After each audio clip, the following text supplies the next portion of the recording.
بسم اللہ الرحمن الرحیم۔ السلام علیکم، میں ہوں مدثر ملک اور آپ دیکھ رہے ہیں الف ڈیجیٹل ورلڈ۔ ابن زیاد نے اعلان کیا کہ لوگ مسجد میں جمع ہو جائیں۔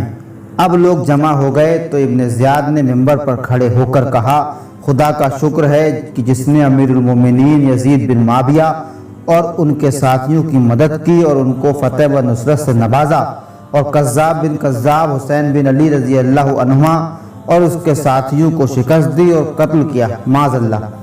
جب ظالم نے حضرت علی اور حضرت حسین رضی اللہ عنہما کو کذاب کہا تو حضرت عبداللہ بن عفیف ازدی، جو حضرت علی رضی اللہ عنہ کے دوستوں میں سے ایک بزرگ تھے اور دونوں آنکھوں سے معذور تھے اور سارا دن مسجد میں ذکر و اذکار اور نماز پڑھنے میں گزارتے تھے، وہ بہت بیتاب ہو کر اٹھے اور بھرے مجمع میں کہا، او ابن مرجانہ، تو بھی کذاب ہے، تیرا باپ بھی کذاب تھا۔ تم لوگ اولاد رسول کو قتل کرتے ہو اور ایسی باتیں کرتے ہو جیسے صدیقین ہو۔ ابن زیاد نے کہا، اس کو پکڑو۔ سپاہیوں نے اسے گرفتار کر لیا۔ اس وقت تو اس کے قبیلے کے لوگوں نے اس کو چھڑا لیا اور بعد میں ابن زیاد نے ان کو بلوا لیا اور حکم دیا کہ ان کو قتل کر کے ان کی لاش کو لٹکا دیا جائے، چنانچہ ایسا ہی کیا گیا۔ پھر ابن زیاد بدنہاد نے حکم دیا کہ اہل بیت کو قید خانے میں رکھا جائے اور حسین رضی اللہ تعالیٰ عنہ کے سر کو کوفہ کی گلی کوچوں میں پھرایا جائے، چنانچہ امام پاک کے سر انور کو پھرایا گیا۔ شیعہ مذہب کی معتبر کتاب ضیاء العیون اور مقتل ابن نمام میں مذکور ہے، جب اہل بیت نبوت کے واقعہ افراد کوفہ پہنچے تو ان کی حالت زار و عالم بے کسی دیکھ کر اہل کوفہ زور زور سے رونے لگے اور ماتم کرنے لگے۔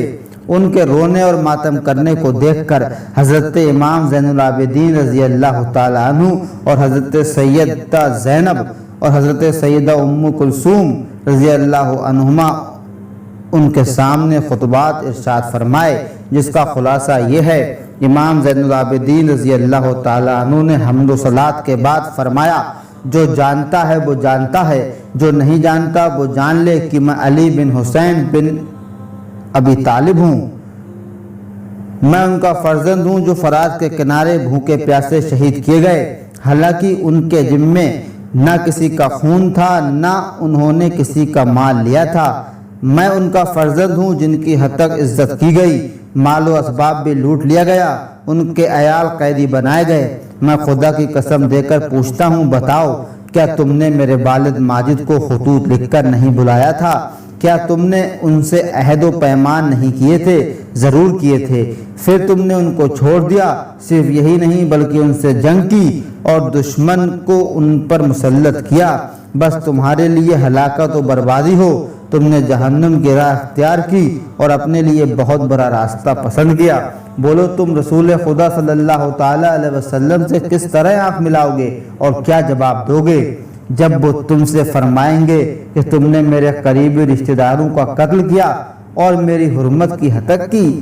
بس تم میری امت میں سے نہیں ہو۔ اس وقت ہر طرف رونے کی آوازیں بلند ہوئیں اور کوفیوں نے کہا، اب ہم ہر طرح آپ کا ساتھ دیں گے، آپ کے ہر حکم کی تعمیل کریں گے۔ آپ نے فرمایا، او گروہ غدار و مکار، میں تمہارے قول و قرار اور دروغ بے فروغ پر کسی طرح بھی اعتماد نہیں کروں گا۔ حاشا وکلا، خدا کی قسم، ابھی وہ زخم نہیں بھرے جو کل ہمارے پدر بزرگوار، ان کے اہل بیت اور ان کے ساتھیوں کے قتل ہونے سے لگے ہیں، اور سب کچھ تمہاری غداری و بے وفائی کی وجہ سے ہوا۔ واللہ میرا جگر کباب ہے۔ پھر آپ نے کچھ شعر پڑھے۔ اس کے بعد اسی طرح کے سیدہ زینب، حضرت سیدہ ام کلثوم رضی اللہ تعالیٰ عنہما نے بھی خطبہ دیے۔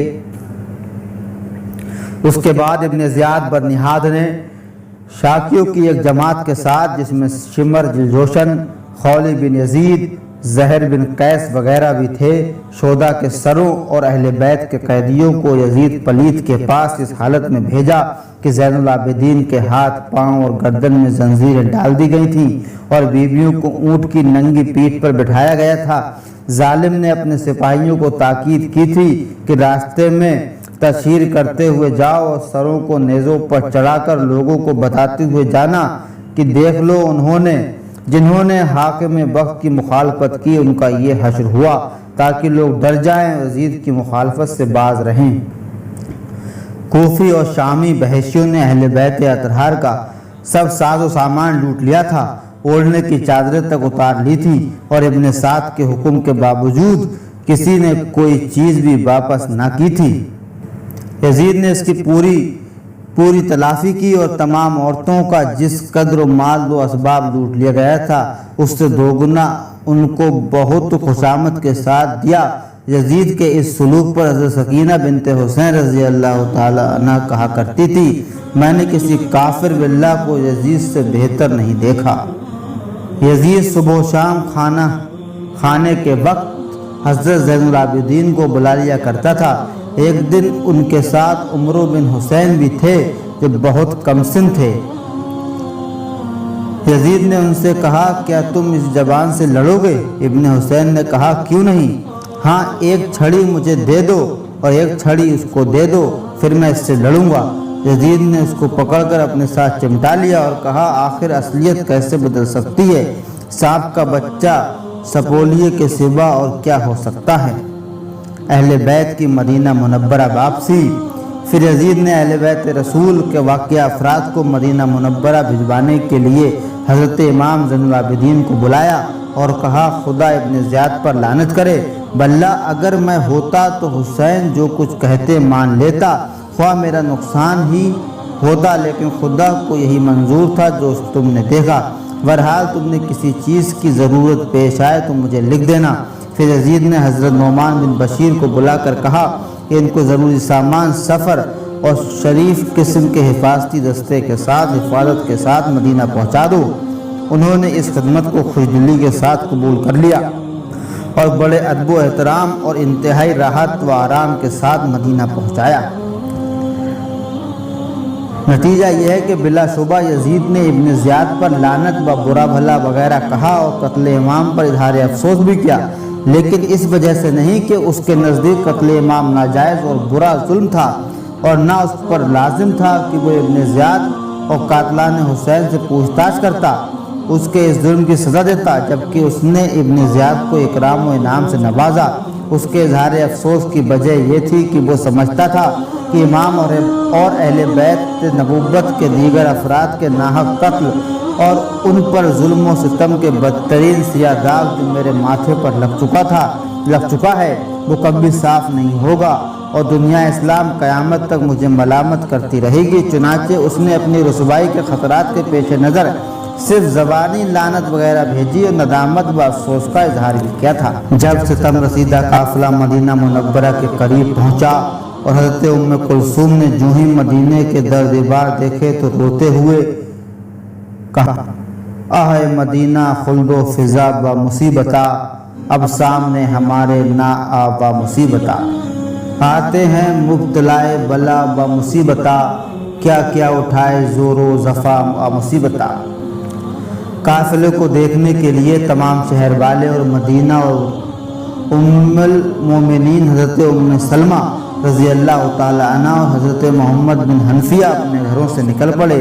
حضرت ام لقمان بنت عقیل بن ابی طالب اپنے خاندان کی عورتوں کے ساتھ روتے ہوئے نکلیں اور کہتی تھی، میری اطرت تو میرے خاندان کے ساتھ میرے بعد کیا سلوک کیا، ان میں سے کچھ قیدی بنائے، کچھ خاک و خون میں تڑپائے۔ ام المومنین حضرت ام سلمہ رضی اللہ تعالی عنہ نے فرمایا، جن لوگوں نے اولاد رسول صلی اللہ تعالی علیہ وسلم کے ساتھ ایسا سلوک کیا ہے، اللہ تعالیٰ ان پر لعنت کرے اور ان کے گھروں اور قبروں کو آگ سے بھر دے۔ ام المومنین سیدہ زینب اور دوسری عورتوں سے مل کر اس قدر روئیں کہ بے ہوش ہو گئی۔ سب نے گھروں میں جانے کو کہا۔ سیدنا زین العابدین نے فرمایا، ابا جان کی وصیت تھی کہ جب کبھی مدینہ پہنچو تو سب سے پہلے نانا جان کے روضہ اقدس پر جانا۔ چنانچہ یہ قافلہ سیدھا روضہ اقدس رسول اللہ صلی اللہ تعالی علیہ وسلم پر حاضر ہوا۔ حضرت زین العابدین جو ابھی تک صبر و ضبط کے پیکر بنے ہوئے خاموش تھے، جو ہی ان کی نظر قبر انور پر پڑی اور ابھی اتنا ہی کہا تھا، نانا جان آپ نے نواز حسین کا سلام قبول کیجئے، کہ ان کے صبر کا پیمانہ چھلک اٹھا اور وہ اس درد کے ساتھ روئے اور آنکھوں دیکھے حالات بیان کرنے شروع کیے کہ کوہرام بپا ہو گیا اور قیامت قائم ہو گئی۔ انہوں نے کہا نانا جان جسے کندھوں پر بٹھاتے تھے، جسے پھولوں کی طرح سونگھتے تھے، جسے چوما کرتے تھے، ظالم یزیدیوں نے اسے تلواروں، نیزوں اور تیروں سے چھلنی کیا، اس کا سر جسم سے جدا کیا۔ نانا جان آپ کی امت نے آپ کی اولاد کو انتہائی بے کسی کی حالت میں بھوکا پیاسا شہید کیا، ہمارے خیموں کو جلایا، ہمارا مال و اسباب سب لوٹ لیا، آپ کی بیٹیوں کو بے پردہ کیا، ان کی چادریں تک اتار لی اور پھر قیدی بنا کر اونٹوں کی ننگی پیٹھ پر بٹھایا اور شہر و بازاروں میں در بدر پھرا کر ان کی بے عزتی اور توہین کی، مجھے بھی قتل کرنے کی کوشش کی تاکہ آپ کی نسل قطع ہو جائے، میرے ہاتھوں پیروں اور گردنوں میں توق ڈالے، شہداء کے سروں کو نیزوں کے اوپر چڑھا کر گلی کوچوں میں پھرایا، ہمیں ابن مرجانہ اور یزید کے سامنے بھرے دربار میں کھڑا کیا، آپ کی آل و اولاد کی سخت ہتک اور بے عزتی کی گئی، اب ہم بیار مددگار شکستہ غمزدہ میں سب کچھ لٹا کے آئے ہیں، نانا تمہارے پاس کریں کیا بیان، ہم آدھا کے ہاتھ سے ہوئے ہیں ہم پر کیا ستم، کیسے ذلیل و خوار کیے آل مصطفیٰ، رسوا کیا جہاں میں ہمیں با مصیبتا، وہاں سے یہ لوگ خاتون جنت دختر رسول مادر امام سیدہ فاطمہ زہرا رضی اللہ تعالیٰ عنہ کی قبر اطہر پر وقی میں گئے اور وہاں بھی حال کم کہا، پھر یہ لوگ اپنے گھروں میں آئے اور بنی ہاشم کی عورتوں نے وہ گریہ و نوحہ کیا کہ عبد الملک بن ابی الحارث اسلمی کہتا ہے خدا کی قسم میں نے ہرگز ایسا رونا چلانا نہیں سنا جیسا اس دن بنی ہاشم کی عورتیں اپنے گھروں میں حسین رضی اللہ تعالیٰ عنہ۔ عزیز دوستو، کل کی ویڈیو میں قاتلین کا انجام بیان کیا جائے گا۔ اگر آپ نے ابھی تک میرے چینل کو سبسکرائب نہیں کیا ہے تو پلیز میرے چینل کو سبسکرائب کیجئے تاکہ آنے والی ویڈیوز آپ تک